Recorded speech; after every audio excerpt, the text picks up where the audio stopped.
It's my birthday. I'm not turning 42. I'm turning 5 this year. I'm turning 5 years old. This wasn't a joke. This was a woman screaming for help through a digital cry. I think I'm going to die.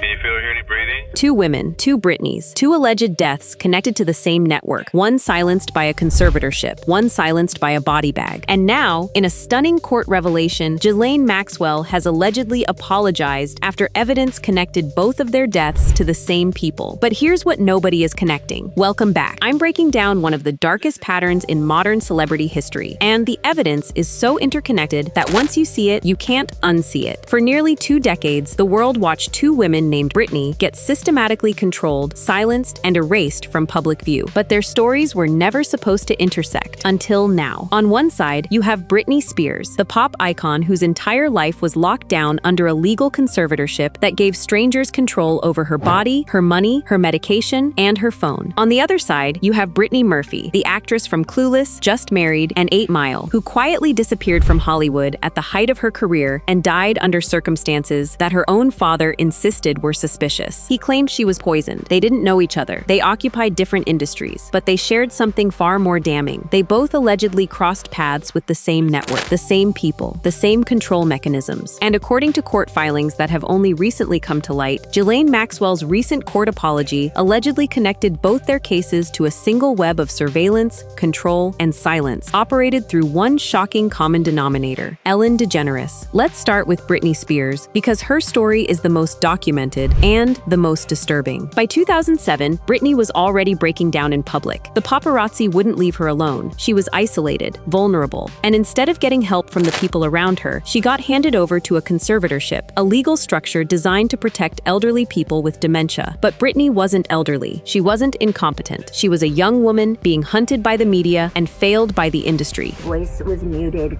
and threatened for so long, and I wasn't able to speak up or say anything. And that's when the real cage closed in. The conservatorship was controlled by TriStar Sports and Entertainment Group, run by a woman named Lou Taylor. And TriStar didn't just manage Britney's money. According to court documents, they controlled her schedule, her medication, her phone calls, and they allegedly hired a security team to monitor and record her inside her own bedroom. But here's where it gets sinister. The same firm that controlled Britney's life also managed P. Diddy. Yes, the same Diddy, now facing federal charges for running a criminal enterprise. And within TriStar's inner circle was a woman named Robin Greenhill, a services director who later appeared in lawsuits against Diddy for allegedly facilitating illegal cash payments. She's the same person Britney would later describe in her memoir as her conservator's weird lackey. One firm, two massive celebrities, a web of control. But the connections go deeper. Now let's talk about Ellen DeGeneres and why her involvement in this network is the thread that unravels everything. On the surface,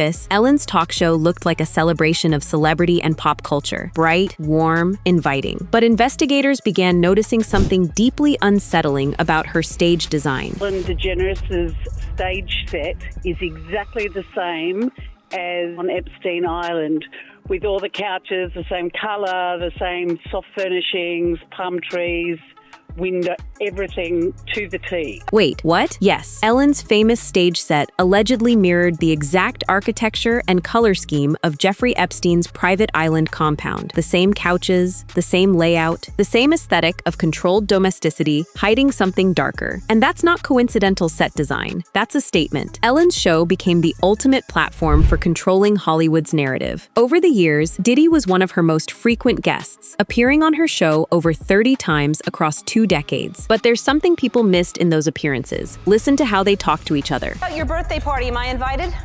Yes. Yes, you're definitely invited. I invite you to all my parties. You just haven't seemed to show up to No, well, is it on the East Coast? Yes. Well, that's why. Why don't you have one here on the West Coast? Because I work all the time. Okay, well, maybe I have one at your house. Where's that? Now, what time would your party start, let's say? Like 9:30.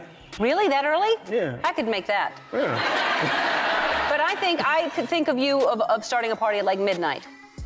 Like, what time will it go till? That's a different type of party, though. A different type of party, not a casual celebrity hangout, something else, something coded. And Ellen wasn't just casually connected to Diddy. She was allegedly part of a broader surveillance and control apparatus within Hollywood. Her show became a platform to monitor, manipulate, and publicly shame celebrities who stepped out of line, all while appearing to be their cheerful friend. But there's something even darker that connects Ellen directly to Britney Spears' conservatorship and, by extension, to Brittany Murphy's death. Brittany Murphy was a phenomenal actress. By the early 2000s, she was in Clueless, Just Married, 8 Mile. She had everything. Then, her career stopped. Not gradually. Stopped. Roles dried up. The industry turned its back on her, for reasons that were never publicly explained. And slowly, she began to unravel, just like Britney Spears would years later. By 2009, she was isolated, disconnected, and on December 20th, she collapsed in her bathroom. The official cause of death? Pneumonia, iron deficiency, anemia, multiple drug intoxication, and natural causes. But her father, Angelo Bertolotti, never accepted that explanation. I absolutely do.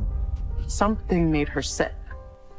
A healthy 32-year-old doesn't just... Angelo Bertolotti commissioned independent testing. He ordered hair samples analyzed. The results allegedly showed levels of heavy metals, including rat poison compounds that were inconsistent with natural illness. He believed his daughter was poisoned. And then something even more bizarre happened. Her husband, Simon Monjack, sat with her body for hours before calling anyone. He gave interviews, he grieved publicly, and then, 6 months later, almost to the week, he died in the same house from the same cause, pneumonia. The coincidence was mathematically impossible, but it got worse, because as investigators began pulling the thread on Brittany Murphy's death, they discovered something terrifying. Her death was allegedly handled by the Los Angeles coroner's office, under the oversight of a man named Ed Winter. And Ed Winter wasn't just any coroner. He also handled the death of Kim Porter, Diddy's ex-girlfriend and the mother of his children. Kim Porter, according to multiple sources, was preparing to publish a memoir. She had things to say about what she'd witnessed inside Diddy's world, the parties, the network, the things powerful men do when they think nobody is watching. She died of pneumonia before the memoir was ever published. 3 people, all connected to the same overlapping circles of Hollywood power, all dead of pneumonia, all handled by the same coroner's office. 3 pneumonia deaths across a decade. Kim Porter was reportedly preparing to publish a memoir. People close to her said she had things to say about what she had seen inside the dark world of the Hollywood elite. She died before it was published. Correlation isn't causation, but in a functioning system with functioning accountability, these questions would have been answered 15 years ago. Instead, we're still asking them. Now here's where Brittany Murphy's story collides with everything else. Brittany Murphy's ex-boyfriend was Ashton Kutcher. And Ashton Kutcher, according to recent investigations into the Epstein files, has emerged as a figure with deeply troubling connections to this same network. For years, Ashton built up this image as a goofy, lovable prankster. However, recent investigations into the Jeffrey Epstein files have shifted focus towards Hollywood actor Ashton Kutcher amid disturbing allegations. Ashton Kutcher built his entire brand around being a humanitarian, a protector of children, a guy who cared about vulnerable people. Then came the Danny Masterson scandal. Danny Masterson, Kutcher's close friend and co-star, was sentenced to 30 years to life in prison for rape. Multiple victims testified against him. Women sat in that courtroom and relived their trauma. And Ashton Kutcher wrote him a character letter, a personal letter directly to the sentencing judge, asking for leniency.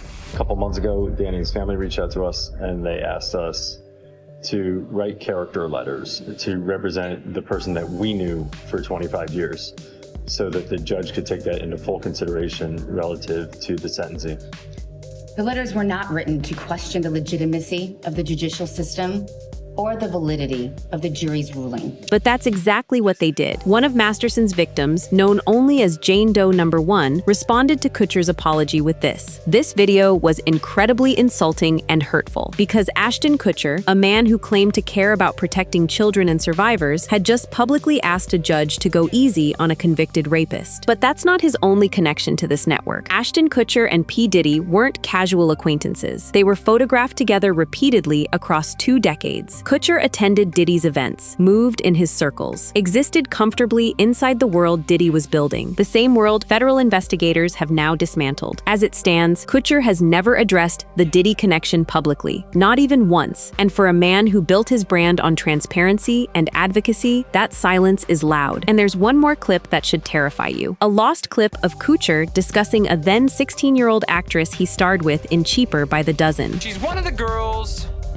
that we're all waiting for to turn 18. A 16-year-old waiting for her to turn 18. That's not comedy. That's a predator marking territory. Now we come back to Britney Spears, because the Epstein files revealed something that connects her directly to all of this. When the Epstein documents were unsealed, investigators discovered email exchanges between Jeffrey Epstein and Dr. Mark Tramo, a UCLA physician. The emails discussed a neonatal ICU project allegedly involving Britney Spears, while Britney was being held at UCLA Resnick Psychiatric Hospital during her conservatorship. Dr. Tramo works at UCLA's Gergen School of Medicine, which is directly linked to Resnick Hospital. The emails are coded. They're vague, but they're damning, because it suggests that Britney Spears' conservatorship, her psychiatric hold, her medication, her entire legal imprisonment, was allegedly being coordinated with Jeffrey Epstein's network. And who was facilitating this? Who had the power to do this? The same people handling Brittany Murphy's death. The same people who turned a blind eye to what was happening to Britney Spears. My voice was muted and threatened for so long, and I wasn't able to speak up or say anything. But here's the critical part. According to recent allegations from Epstein survivors, the network allegedly went even further. It allegedly involved framing celebrities, controlling their narratives, and eliminating threats to the system. And when celebrities tried to expose what was happening, when they prepared memoirs, when they got sick, when they threatened to talk, they died, or they disappeared. Which brings us to the moment that changed everything. In recent court proceedings, Ghislaine Maxwell, Epstein's longtime confidant and collaborator, allegedly apologized after evidence connected both Britney Murphy and Britney Spears to the same network of control. Maxwell's apology in court wasn't a confession of guilt. It was something far more calculated. It was an acknowledgement that the evidence was real, that the connections were documented, that the pattern was undeniable. The apology allegedly included admissions that Ellen DeGeneres' access to high-profile celebrities gave the network unprecedented control over Hollywood's narrative. The TriStar Group's management of both Britney Spears and Diddy was not coincidental. It was strategic. Britney Murphy's death was not a natural illness, was allegedly orchestrated to prevent her from exposing what she knew. The coroner's office handling of multiple suspicious deaths across 2 decades was allegedly part of the cover-up.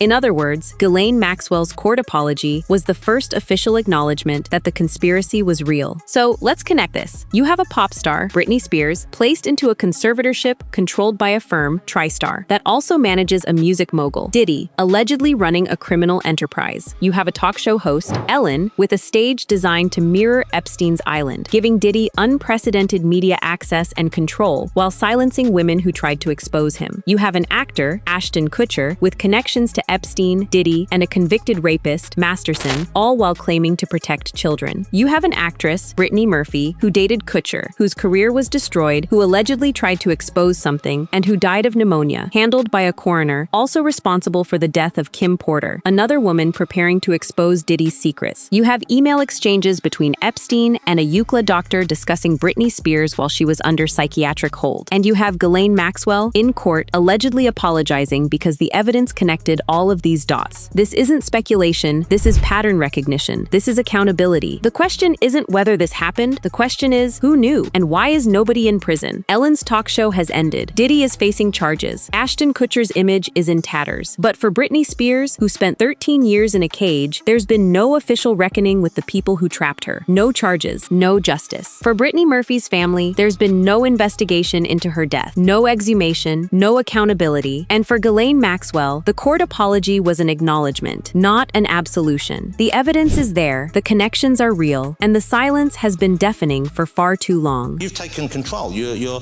more in control of your music than before? Yes. Why did it take you so long? Why did you wait till now to do it? Well, there's a lot of reasons, but I won't get into the whole story, but...